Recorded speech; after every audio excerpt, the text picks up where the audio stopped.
अगर मुस्कान होगी तो हमारे चेहरे के ऊपर जो मांसपेशियां हैं वो तनाव रहित रहेगी और जब चेहरे पे प्रसन्नता होगी तो शरीर के सभी अंग प्रसन्न होंगे। ये आप करके देख लीजिएगा। और एक प्रयोग हम सब करके देखेंगे कि मुस्कुराहट भी कैसी होनी चाहिए कि गुलाब जामुन मुस्कुराहट आनी चाहिए। जब हम मुस्कुराएं तो हमारे गाल गुलाब जामुन की तरह हो जाए। तो उससे क्या होगा कि आप, ये मैंने कोरोना में भी करके देखा है और कई बार मैंने ये किया है, जब भी आपको कोई परेशानी हो तो भी आप कर लें तो वो परेशानी दूर भाग जाएगी। तो आपको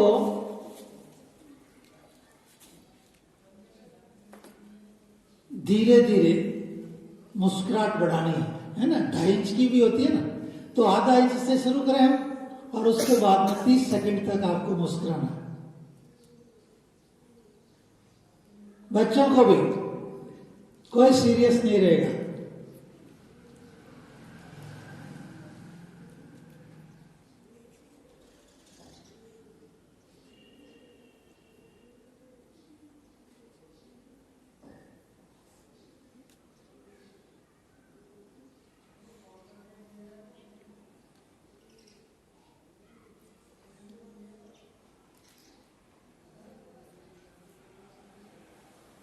कितना अच्छा लगता है ना। आपको यहाँ पर योग की भी जानकारी दी जा रही है। योग शुरू करने से पहले घट शुद्धि की जाती है। हमारे शरीर को हठ योग में घट कहा गया है और स्वामी स्वात्माराम जी ने कहा है कि हमारे शरीर का जो शोधन है वो 6 क्रियाओं से होता है। धोती, बस्ती, मेथी, त्राटक, कपालभाति और नौली। तो कपालभाति आप सभी कर सकते हैं ना। कपालभाति में श्वास के साथ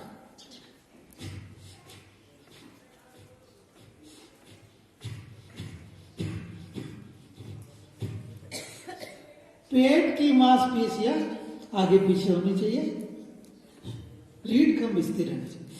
जितनी दूर आप कपालभाति करते हैं उसके बाद हमारा श्वास जब तेज से चलता है तो आपको फिर जितनी दूर कपालभाति करते हैं उसके बाद में अनुलोम विलोम करना बहुत जरूरी है। तो अनुलोम विलोम करने से हमारे शरीर के अंदर जो ब्लड प्रेशर हाई हुआ था, चूंकि हम जैसे ही हम श्वास ज्यादा तेजी से लेंगे और छोड़ेंगे तो हमारे शरीर का जो ब्लड प्रेशर है कुछ रखता है, तो उसको वापस नॉर्मल करने के लिए आपको वापस अनुलोम विलोम करना है।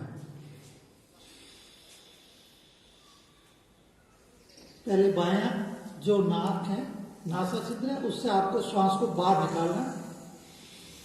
फिर बाएं से ग्रहण करना है, फिर दाएं से छोड़ना है। जितना आप धीमे गति से करेंगे उतना ही ये लाभकारी होगा। आपको नींद नहीं आ रही है तो बहुत धीमी गति से आप इसको कीजिए, आपको नींद आने लग जाएगी। कोई भी आपको प्रॉब्लम है, आप अपना अपना स्वर चेक कीजिए। या तो आपका दायां चल रहा होगा या आपका बायां चल रहा होगा। जिन भी माताओं बहनों को माइग्रेन की प्रॉब्लम है या कोई भी आपको समस्या हो गई है, शारीरिक समस्या, तो उस समस्या के लिए आपको क्या करना है, जो स्वर चल रहा है उस स्वर को बंद करके दूसरा स्वर चला दो। तो जिनके माइग्रेन है उसका माइग्रेन गारंटी से ठीक हो जाएगा। स्वर विज्ञान अपने आप में बहुत ही गूढ़ विज्ञान है। तो आपको बस इतना ध्यान रखना है कि जो भी आपका स्वर चल रहा है उस स्वर को आप बदल दें तो आपका माइग्रेन भी ठीक हो जाएगा। माइग्रेन क्या होता है, हमारे शरीर के अंदर जो बड़ी आंत है वो बड़ी आंत की सफाई होती नहीं है। बड़ी आंत के अंदर कचरा जमा रहता है और उसके कारण से हमारे शरीर के अंदर कई प्रकार के रोग होते हैं। तो अगर आपका बड़ी आंत साफ हो जाती है तो आपको कोई भी रोग होने की संभावना बहुत न्यून हो जाती है। तो उसके लिए यहाँ पर फ्लैक्स लगाया हुआ है। हाँ, ये इधर वाला लगाया हुआ है, ये एनिमा। श्याम जी, इसमें सामान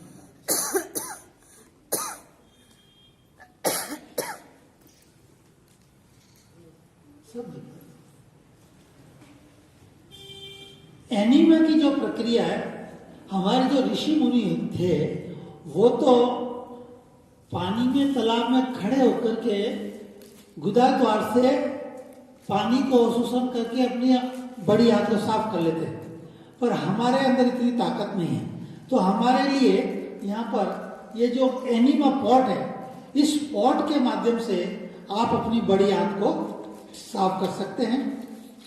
इस बड़ी हाथ को साफ करने के लिए ये एनीमा पॉट है, वो मार्केट के अंदर मिलता है।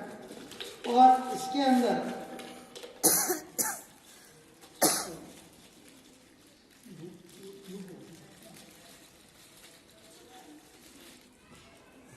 इस एनीमा पॉट के अंदर आपको पानी भरना है। पानी पहले ये 1.5 लीटर का है, 1 लीटर का भरना है। पानी कैसा भरना है? हल्का गुनगुना, जितना हमारा शरीर का तापक्रम है वो पानी इसके अंदर भर के इसको आगे लगा देते हैं। इसके आगे ये एक स्टॉपर लगा हुआ,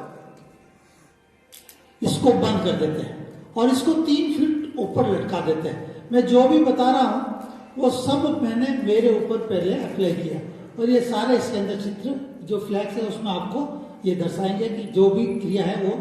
तो बड़ी आंत की सफाई जब होगी, मैंने जब प्राकृतिक चिकित्सा का कोर्स किया था तो उस कोर्स के अंदर हमारे को कहा कि आपको 5 दिन तक निरंतर एनिमा लेना है।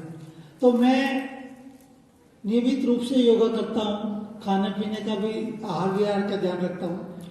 पर उन्होंने, गुरुजी ने कहा कि नहीं आपको लेना है, तो मैंने 5वें दिन एनिमा लिया। तो आपको जान करके आश्चर्य होगा कि 5वें दिन मेरी आंख से भी काला काला बदबूदार मल निकला। एक महिला के पेट में बहुत प्रॉब्लम थी, सभी प्रकार के रोगों का इलाज करवा लिया, उनके कोई फर्क नहीं पड़ा। उनको उपवास के ऊपर रखा गया और उपवास में सिर्फ पानी के ऊपर, गर्म पानी में रखा गया और रोजाना उनको एनिमा दिया गया। तो 11वें दिन उनकी पेट से, आंख से इतना सूखा हुआ मल निकला। तो इसका मतलब यह है कि हमारी बड़ी आंख साफ नहीं होती है, उसको साफ करने के लिए आपको सप्ताह में 1 बार इस एनिमा का प्रयोग करना चाहिए। इस एनिमा के अंदर इसको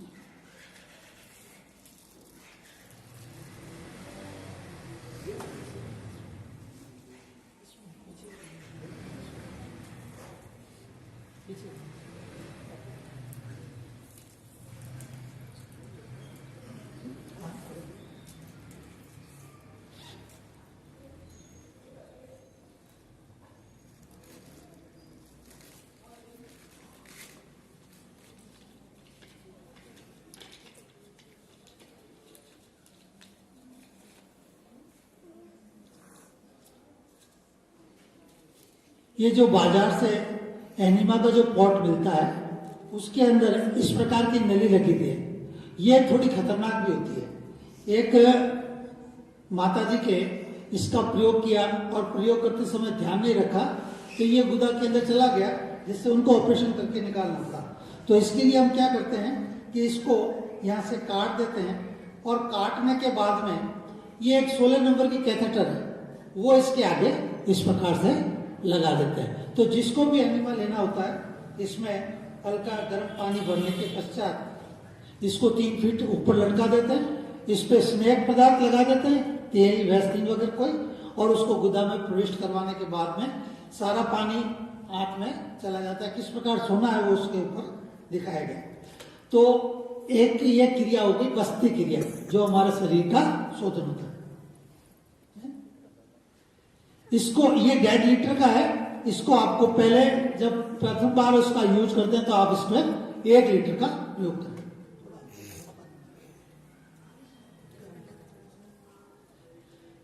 फिर दूसरी जो क्रिया है वह है सूत्र नेति और जल नेति। सूत्र नेति और जल नीति के माध्यम से हम हमारा जो नासा गुहा है उसको साफ करते हैं। तो उसके माध्यम से हम जब मैंने पहली बार ये क्रिया की तो मेरे को ऐसा लगा कि आज मैं पहली बार सांस ले रहा हूं।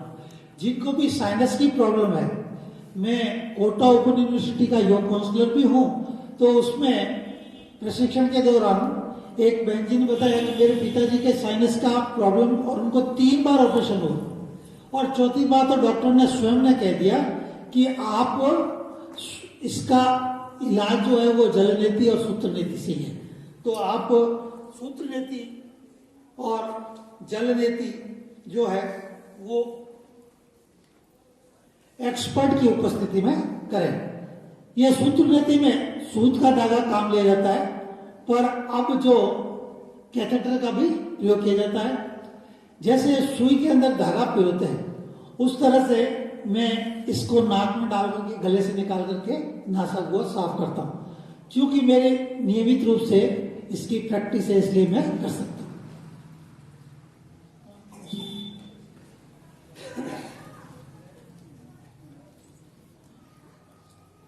कपालभाति आपको बता दिया।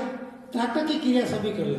त्राटक अपने आंख के सामने अंगूठा रख लो और आप देखिए कि आप कितनी दूर तक बिना पलक झुकाए अंगूठे के अग्रसिरे को देखें।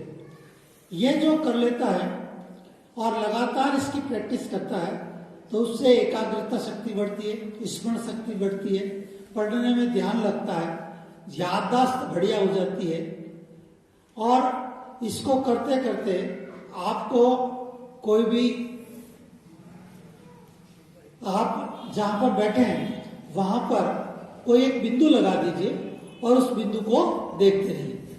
जब आप उसको बिंदु को देखते रहेंगे तो धीरे धीरे आप उसका समय बढ़ाइए। समय बढ़ाने पर फिर आपकी आंखों से पानी निकलने लगेगा और आंखों की सफाई हो जाएगी। तो जो ये क्रिया लगातार 5 मिनट, 7 मिनट, 10 मिनट जैसे जैसे टाइम लगेगा बढ़ेगा, उससे आपके शरीर के अंदर जो भी आंखों में जो भी विकार है वो सारा विकार इसके अंदर दूर हो जाएगा। तो ये एक त्राटक की क्रिया बच्चे बड़े सभी करें। जो थोड़े वरिष्ठ नागरिक होते हैं उनको एक समस्या होती है, हम भूल जाते हैं, तो उनके लिए भी ये बहुत ही अद्वितीय क्रिया है। समय की सीमा है, दूसरी बातें भी करनी है, ये मैंने आपको करके बताया। अब पानी आया आपको और आपको बता दिया और किसी चश्मा वालों को तो आना चाहिए। अरे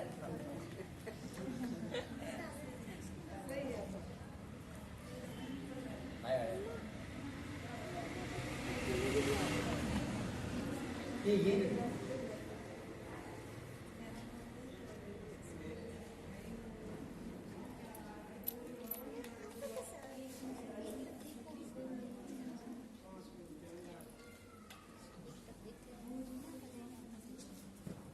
ये हमने इसमें 2-3 बार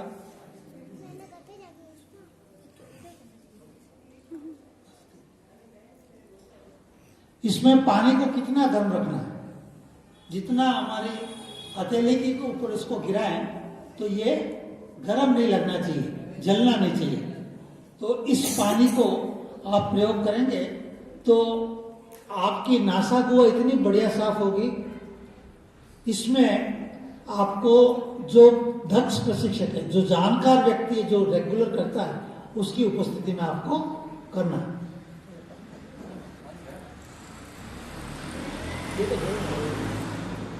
पानी हो इस जल नीति की क्रिया को करने के लिए ये जो पानी गर्म है इसमें थोड़ा नमक मिलाना चाहिए। पानी गर्म कितना होना चाहिए, जितना हमारा शरीर का तापक्रम है उतना। और इसमें नमक कितना मिलाना चाहिए, 2 चुटकी 3 चुटकी नमक मिलाना चाहिए। जितने हमारे आंख के आंसू जितने खारे होते हैं उतना ये पानी खारा होना चाहिए, ज्यादा इसमें नमक नहीं मिलाना चाहिए।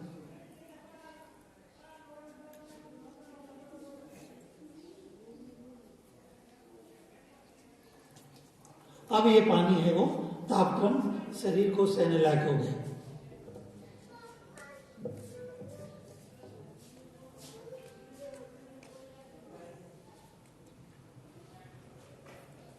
इसको करते समय आपको मुंह से सांस लेना है, गर्दन को घुमानी है, एक नासा द्वार में इसको टोटी को प्रवेश करवाएंगे, दूसरी तरफ से पानी अपने आप आ जाएगा। फिर दूसरी बार दूसरी तरफ से कराएंगे तो दूसरी तरफ से पानी आ जाएगा। इस क्रिया को करने के बाद में आपको शशांकासन और भस्त्रिका, शशांकासन और भस्त्रिका ये क्रियाएं करनी है। मैं आपको करके बताऊंगा कौन सा शशांकासन होता है, कैसे भस्त्रिका होता है। तो इस क्रिया को करने से आपके या नासा गुहा के अंदर जो भी म्यूकस जमा हुआ वो निकलेगा। तो जिन्होंने पहली बार करेंगे तो उनको बहुत दिक्कत आती। तो अभी मैं आकाशवाणी के अंदर, मेरी अभी भाई साहब ने भेजा था भगवान जी ने, तो वहाँ पर हमने वार्ता के दौरान वहाँ पर जो राकेश जी थे उन्होंने कहा मेरे को तो करके बताओ। पहले मैंने उनको करके बताया, फिर उन्होंने कहा मैं करूँगा आप खड़े रहे। तो फिर उन्होंने वो जलनीति की। तो उन्होंने कहा मैं पिछले 4 साल से सोच रहा था कि मैं जलनीति करूं और आज आपकी उपस्थिति में कर पाया। तो इसमें क्या करना है, आपको ये नासा छिद्र में लगाना है, श्वास मुंह से लेना है, गर्दन को घुमाना है तो दूसरी तरफ से पानी बाहर आ जाएगा।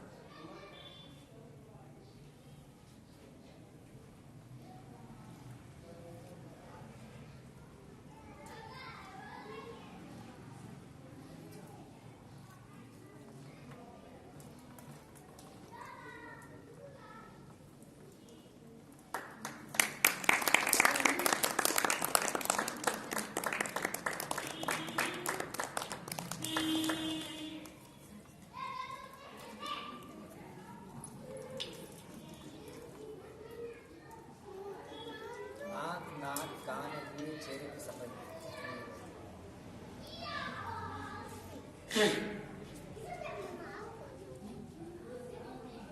फिर इसको बाएं तरफ से प्रवेश करवाते हैं।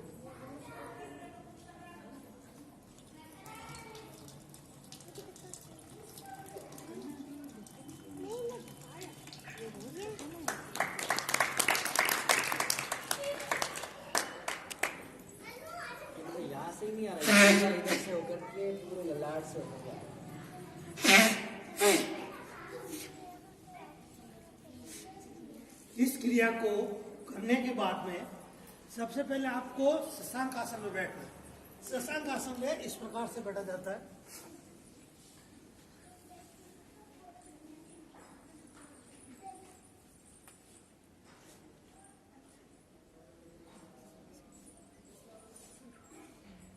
पानी टपक रहा है, नासा गुहा से निकल रहा है।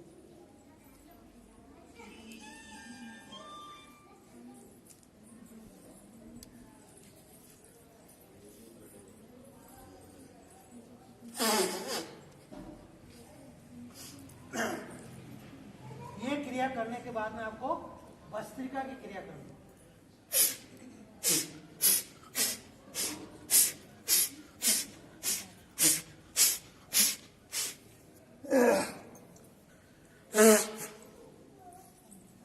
जब तक आपके इस नासा गुहा से पानी नहीं निकलता है, बार बार आपको रिपीट करना है। पहले शशांकासन बैठना है, फिर आपको भस्त्रिका करना है।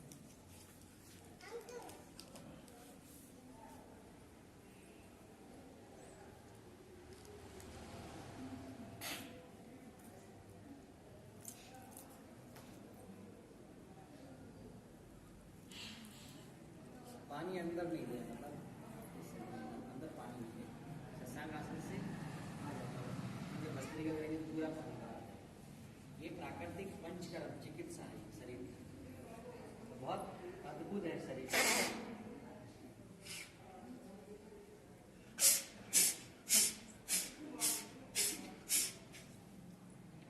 चूंकि मैं नियमित रूप से करता हूं, इसलिए मेरा 1-2 बार में सारा पानी निकल जाता है। आपको कम से कम 5 से 6 राउंड इसके करने हैं, तब आपको पानी निकले। आप में से कोई करेगा अभी? करना चाहेगा कोई? अनुभव कीजिए वास्तव में कैसा लगता है।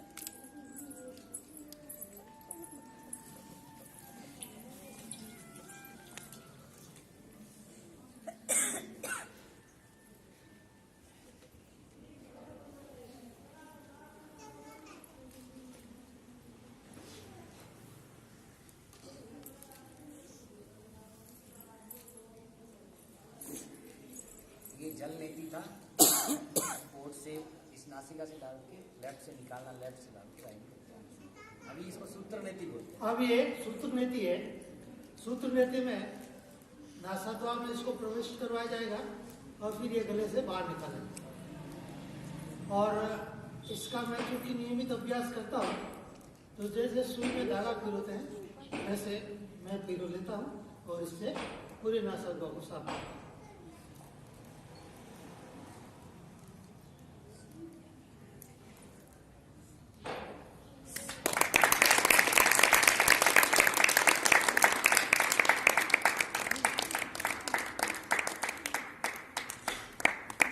जो ये क्रिया कर लेता है उसको साइनस की प्रॉब्लम कभी जिंदगी में नहीं हो सकती। कोरोना की जो प्रॉब्लम हो रही है उसमें अगर आप ये करते हैं तो आपको कोरोना से भी आप बचे रहेंगे।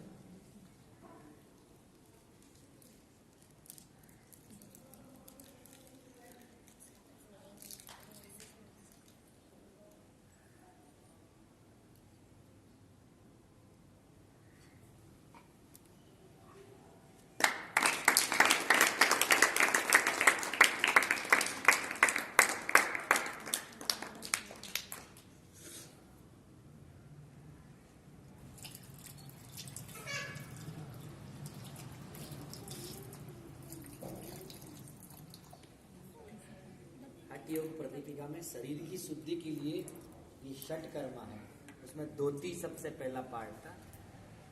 इसके बाद आपका ये नीति, नीति में जल और सूत्र नीति 2 पार्ट होते हैं शरीर की शुद्धि के लिए। आंख नाक पूरा आपका इतना मन हल्का हो जाता है ये करने के बाद। तो आपकी ये जो पूरी नासा हुआ है वो इतनी साफ होती है कि फिर जैसा कि मैंने आपको बताया कि मैंने जब ये किया था तो पहली बार लगा कि मैं आज अच्छी तरह से श्वास ले रहा हूँ। तो हमारे शरीर की जब शुद्धि होगी, घट की शुद्धि होगी, फिर उसके बाद में हम जो आसन है वो कर पाएंगे।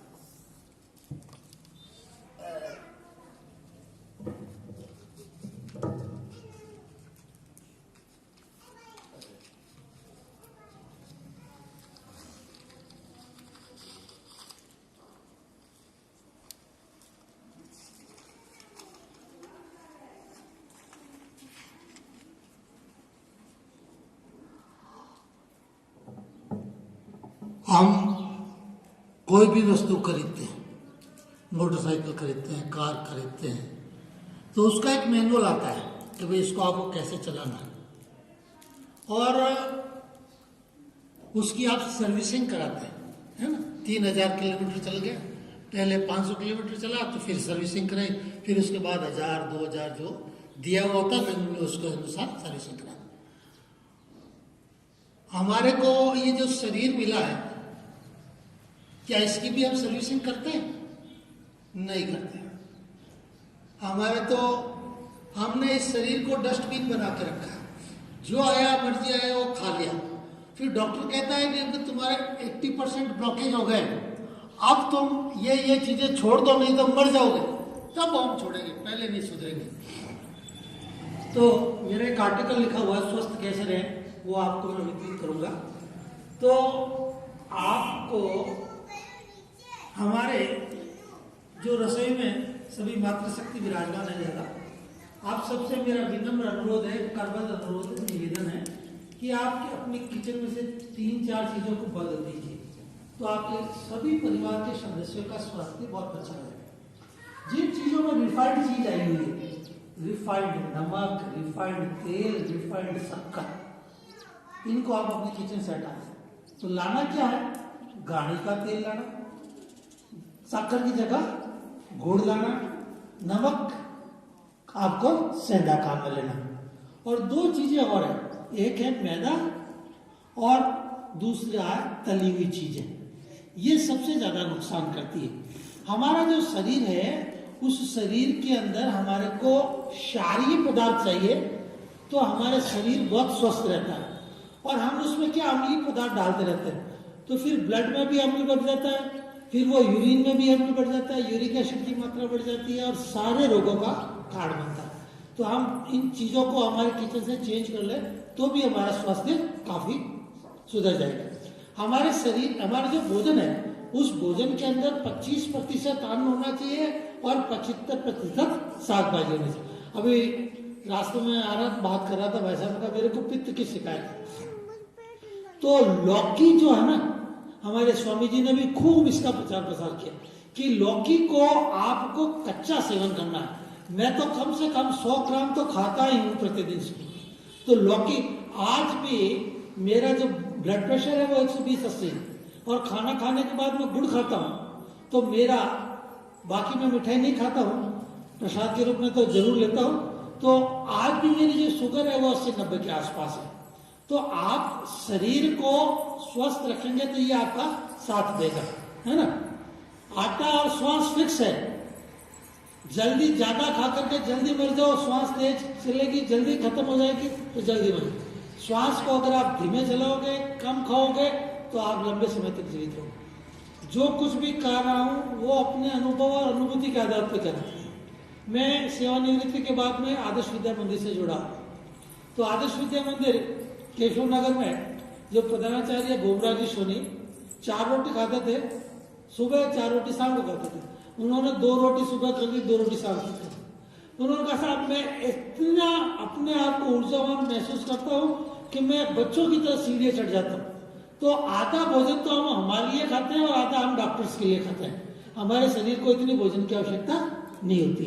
तो हम भोजन को धीरे धीरे कम करें जितनी आप, और कम से कम शाम का भोजन तो आप कम कर ही दें, हल्का भोजन कर लें तो निश्चित रूप से आपका स्वास्थ्य अच्छा होगा। कई तरह के प्रयोग मैंने किए। एनडीएस एक आया था, न्यू डाइट सिस्टम, उसको मैंने अडॉप्ट किया और अडॉप्ट करने के बाद में 19वें दिन मेरे आंखों का चश्मा उतर गया। तो ये जो हमारे, आप सभी लोग एकादशी का उपवास करते हैं, तो उपवास का मतलब उपवास होता है उसमें कुछ चीज खानी नहीं होती। उपवास में सिर्फ आपको मात्र पानी पीना है। तो उससे आपके शरीर के अंदर, अगर आप 24 घंटे भूखे रहते हैं तो आपके शरीर की आधी बीमारियां वैसे ही नष्ट हो जाती है। जब आप भूखे रहते हैं तो आपके शरीर में जो भी डेड सेल्स है, आपके शरीर में जो मृत कोशिकाएं है, आपके शरीर में जो कैंसर की सेल्स है, वो सब शरीर अपने आप उनको खा जाता है। तो जब भी उपवास करें तो उसमें आपको एक बात को ध्यान रखनी है कि आपको एनीमा अवश्य लेना है। एनीमा अगर आप नहीं लेंगे तो आपकी बड़ी आंत के अंदर जो भी कचरा भरा हुआ है वो शरीर उससे सोख लेगा, इसलिए एनीमा लेना बहुत जरूरी है। तो आपको जो शरीर की शुद्धि की बात में हम बात करेंगे प्राकृतिक चिकित्सा की। प्रकृति के अंदर जो भी चीजें हैं, पंच महाभूत है, हमारा शरीर पंच महाभूत से बना हुआ है, पंच महाभूत में विलीन हो जाता है। और हम आज की तारीख में हम इन पंच महाभूतों से दूर होते जा रहे हैं। सूरज की गर्मी में बैठना पसंद नहीं करते हैं, पैदल चलना, नंगे पैर चलना पसंद नहीं करते हैं। हमारे शरीर के अंदर जो चुंबकत्व है वो कम होता जा रहा है और उसके कारण से हम एसी में बैठ रहे हैं, हम चप्पल पहन रहे हैं, हम बच्चों को भी कहते हैं धूल में मत खेलो। तो उससे शरीर के अंदर जो पृथ्वी से हमारे पास जो चुंबक आना चाहिए वो नहीं आता। आप देखिए जानवरों के अस्पताल कितने हैं और इंसानों के कितने हैं। जोधपुर के अंदर जानवरों का अस्पताल एक है और इंसानों का अस्पताल गली गली में खुल गए, क्योंकि वो प्रकृति की शरण में रहते हैं। कुत्ते को छोड़ दो, घोड़े को छोड़ दो, वो लुटने लगता है, तो शरीर वो उसने अपने जो पृथ्वी से चुंबकत्व ले लेता है और इसलिए वो बीमार नहीं पड़ता। और जानवर बीमार भी पड़ जाता है तो आप देखिए वो कुछ भी नहीं खाता पीता और अपने आप स्वस्थ हो जाता है। होता नहीं होता है? तो हम भी जब भी बीमारी होती है तो हमको उपवास पे रहना है। अगर आप बीमार होते हैं और बीमार होने पर अगर आप भोजन करते हैं तो भोजन आपके शरीर को नहीं देते, आप बीमारी को देते हैं, इसलिए बीमारी आपकी बढ़ती है। अगर आप उपवास कर लेंगे तो निश्चित रूप से आपकी बीमारी का जड़ से समाप्त हो जाएगी। उपवास का अभी आपने हाल ही में जापान के वैज्ञानिक को नोबेल प्राइज मिला है, इस बात का मिला है कि उन्होंने बताया कि अगर आप 16 घंटे तक बिना खाए पिए रहे तो आपके शरीर में कोई बीमारी नहीं हो सकती। तो हमारे तो सनातन धर्म में एकादशी का उपवास का महत्व है, पूर्णिमा को उपवास करते हैं। तो उन दिनों में जब हम उपवास करते हैं तो पहले दिन आपको शाम को खिचड़ी खानी है और दूसरे दिन उपवास में आपको कुछ नहीं खाना है और एनिमा जरूर लेना है।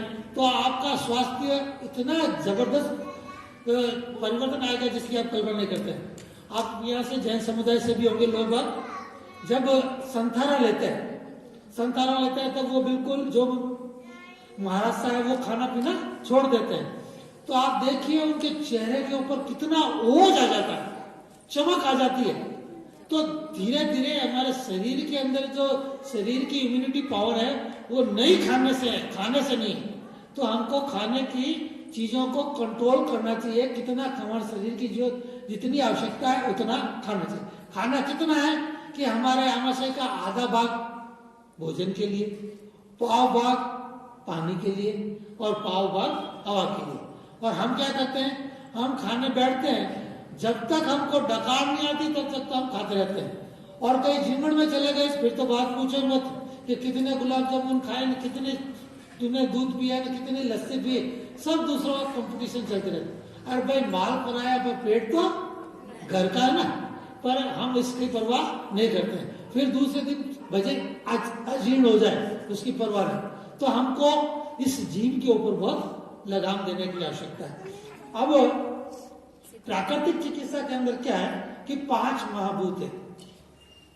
इस कनिष्का के अंदर जल तत्व, ये अनामिका में पृथ्वी तत्व, ये मध्यमा इसमें आकाश तत्व, ये तर्जनी इसके अंदर वायु तत्व और ये अंगूठा इसमें अग्नि तत्व। तो हमारे शरीर के अंदर इन 5 तत्वों को संतुलित करने के लिए विभिन्न प्रकार की मुद्राओं का प्रावधान है। तो ये ज्ञान मुद्रा, ये वायु मुद्रा, ये पृथ्वी, ये आकाश मुद्रा, ये शून्य मुद्रा, ये पृथ्वी मुद्रा, ये